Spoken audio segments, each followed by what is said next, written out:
E se um dos maiores desafios da indústria do petróleo, um problema que custa bilhões, não viesse de nenhuma tecnologia super complexa, mas de algo tão comum, tão básico, quanto a argila? Pois é, hoje a gente vai desvendar o poder que se esconde nesse material, numa jornada que vai do nível atômico até quilômetros de profundidade. Pensa em todas as rochas sedimentares do nosso planeta. Agora, imagina que quase metade delas, é isso mesmo, 40%, é feita de minerais de argila. Não é um materialzinho raro, não, é a base de quase tudo.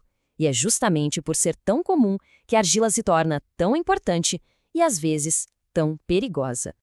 E isso nos leva à pergunta central de toda essa história. O que acontece quando essa rocha tão onipresente entra em contato com a água? A resposta, olha, vai muito além de virar lama. A reação pode ser violenta e, em alguns cenários, até catastrófica. Então, qual vai ser o nosso caminho para desvendar esse mistério? Primeiro, a gente vai lá para o campo de batalha, ver o problema acontecendo na prática. Depois, vamos colocar argila debaixo de um microscópio para entender a anatomia dela. Vamos conhecer um herói e um vilão do mundo mineral, descobrir o superpoder destrutivo de um deles e, no final, ver como a engenharia aprendeu a domar essa força da natureza.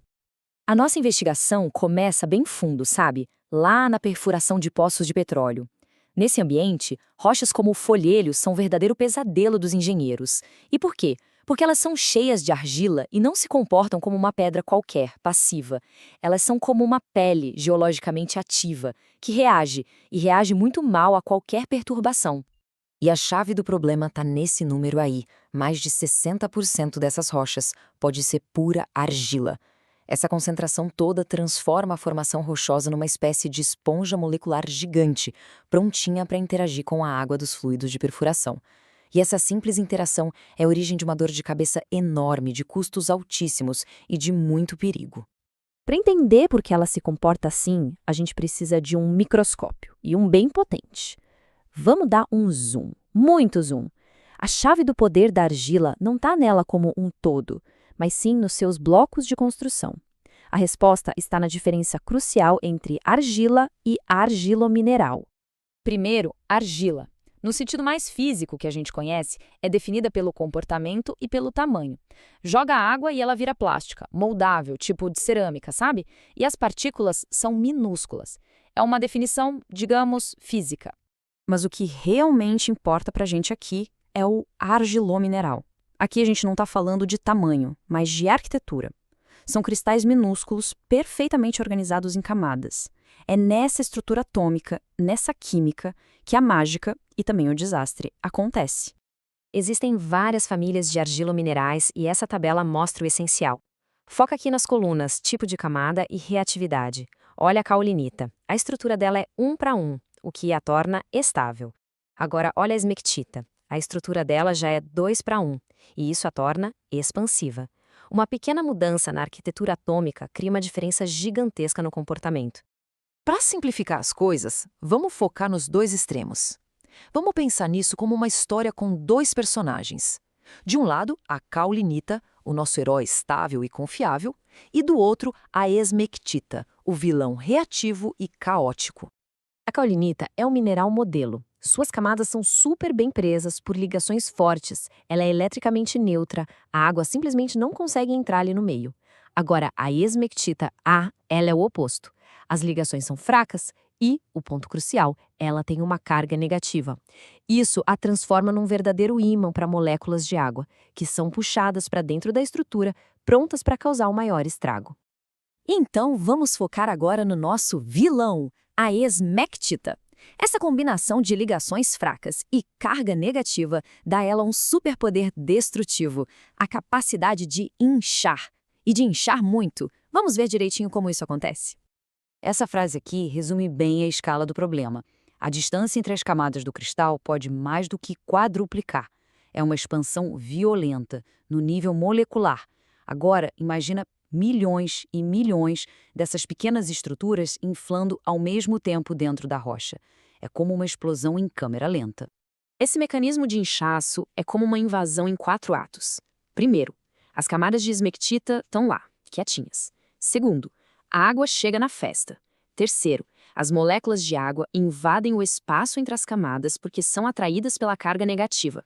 E quarto, a água vai se acumulando e age como um macaco hidráulico, empurrando as camadas para longe umas das outras. O resultado? A rocha incha por dentro e começa a se desintegrar. Ok, agora vamos sair do microscópio e voltar para o mundo real, para a perfuração.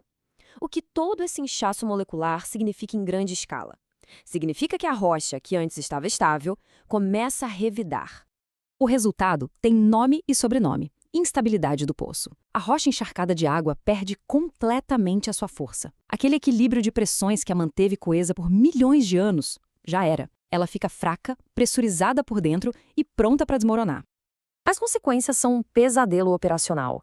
As paredes do poço começam a cair, entupindo o buraco, contaminando os fluidos e, o pior de tudo, prendendo equipamentos caríssimos lá embaixo. No limite, essa instabilidade pode levar à perda total do poço, um desastre completo. Então, como é que se luta contra uma rocha que incha e desmorona? A resposta é com química. Os engenheiros desenvolveram estratégias muito inteligentes para domar o folhelho. O objetivo é simples: encontrar um jeito de desarmar essa bomba-relógio molecular e impedir o inchaço antes mesmo que ele comece. Existem duas táticas principais. A primeira é química. Basicamente, é satisfazer a sede elétrica da argila com íons de sal, para que ela não queira mais a água. A segunda é física. É como se a gente encapsulasse a argila, cobrindo com uma capa de chuva de polímeros que impede a água de chegar nela. Na abordagem química, vários sais funcionam, mas o cloreto de potássio, o famoso KCl, é a estrela do show. E sabe por quê? Porque o íon de potássio tem o tamanho perfeito para se encaixar na estrutura da argila, agindo como um pilar que impede as camadas de se afastarem. Já na estratégia de encapsulamento, a gente usa polímeros de cadeia longa, como o PHPA. Essas moléculas gigantes literalmente se agarram na superfície da argila, criando uma barreira. É aquela capa de chuva que eu falei, uma solução mecânica genial para um problema químico. E aqui está a conclusão prática de tudo isso. Não existe uma solução mágica que sirva para todos os casos. O tratamento mais eficaz e mais barato sempre vai depender de um diagnóstico preciso. Antes de começar a perfurar, é fundamental analisar a geologia e entender exatamente com que tipo de argila se está lidando. É a ciência guiando a engenharia. E isso nos leva a um último pensamento. A gente viu o que a argila faz a quilômetros de profundidade. Mas essa mesma química está agindo debaixo dos nossos pés agora mesmo. Se a argila pode desestabilizar um poço de petróleo, o que será que ela não está fazendo com as fundações dos nossos prédios, das nossas estradas, das nossas pontes? O poder oculto da argila não está só lá no fundo, ele está em toda parte.